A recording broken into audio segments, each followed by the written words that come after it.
we don't tolerate stupidity. Got that? Yes, sir! Do you have one that you regret? Some. Why, you got one you regret? What was your first one? Fred gave it to me. He took me in. I owe him. I think real family don't make you owe shit. So you're a family man now. Listen, talk to me, Babs.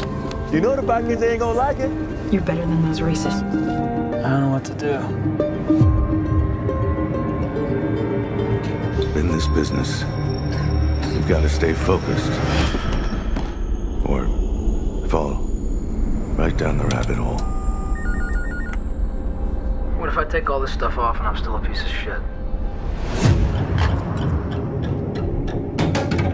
You have an out, Brian. I can help you. You don't answer your phone. You don't show up in meetings anymore. I don't even know if you're a member. I don't know what they're gonna do. You need to get the kids and get out of here. It's time for you to come back home. I'm not going back. No, you have no choice. This is my family! Brilliant performance. Can you tell me about the research and preparation for the role? I mean, a lot of it just because the character is so far away from who I am as a person. I think also people's understanding of who I am as an actor. I don't think people would anticipate me doing something like this. So really wanted it to feel as authentic as possible and as convincing as possible. So a lot of books, a lot of documentary watching, a lot of interview finding. I obviously went up and met with the subject, with Brian, and talked with him extensively.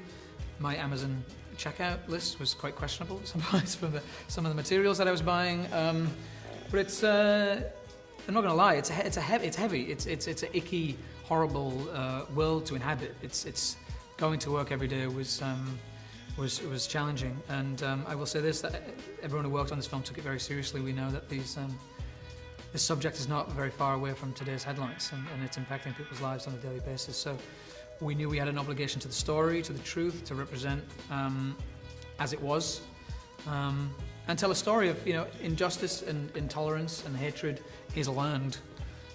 It's inherited, and I think hopefully at the very end of this movie, the hope is that he's going to change, and the hope is that he's not going to pass this on to his son, and that the cycle ends now.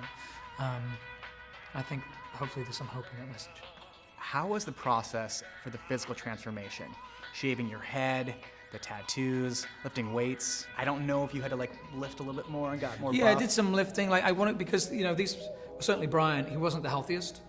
He wasn't in any kind of shape. He was a beer swilling, barbecue eating thug, basically. So he didn't lead the healthiest lifestyle. So I wanted to just get the body a little bit bigger, and we toyed around with contact lenses and changing the color of my eyes to make it just take some life out of it, take some sparkle out of them. We worked on trying to put my ears back, because these ears are quite sweet and boyish and childlike. So there was a lot that we wanted to do to really lose me, just to really lose who I am as a person. And I think we got there. When I saw myself with everything on for the first time, I was like, oh wow, he's a shark. This man is a slow-moving predator who's just cold and detached. And will get you, and that was, I really used that as some device rather than some acting thing. Is your approach different to a role knowing you're playing someone in real life? Because we also just saw you do Rocket Man playing Bernie Taupin, so Yeah. I don't know if your approach is a little different versus just a character on script. Yeah, it is. I mean, if it's a real person, I think you have an obligation to get to the source.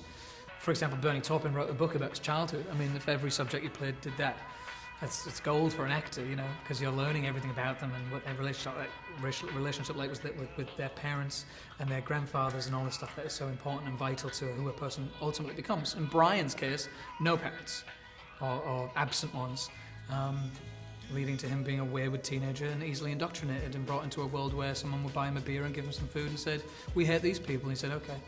And that's how it happens. That's why I said it really is a cycle, and it's learnt.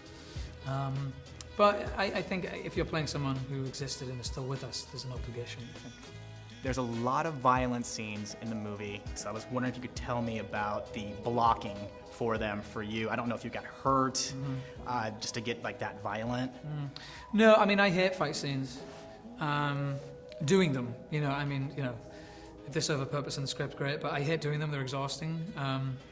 you have to conserve so much energy as an actor because you do it all day and you have to be on every time, and it just saps your energy, that stuff. But Guy was he was very happy to just let it roll. And we would find things. We'd choreograph the fights. You have to be safe with fights. It gets dangerous otherwise. So we choreograph all that stuff. But the bits in and around the fights, the bit immediately after and all that stuff, a lot of that was improvised. There was a lot of improvisation from a lot of the actors, and Guy really gave us that space to do that. And he luckily, I think he had the right actors who could really do that and test themselves. So yeah, I don't love that stuff. The movie's in theaters July 26th. Until next time, I'm Rick Hong. You've been watching Hollywood First Look Features. You're still breathing because I own you. And every inch of ink on you.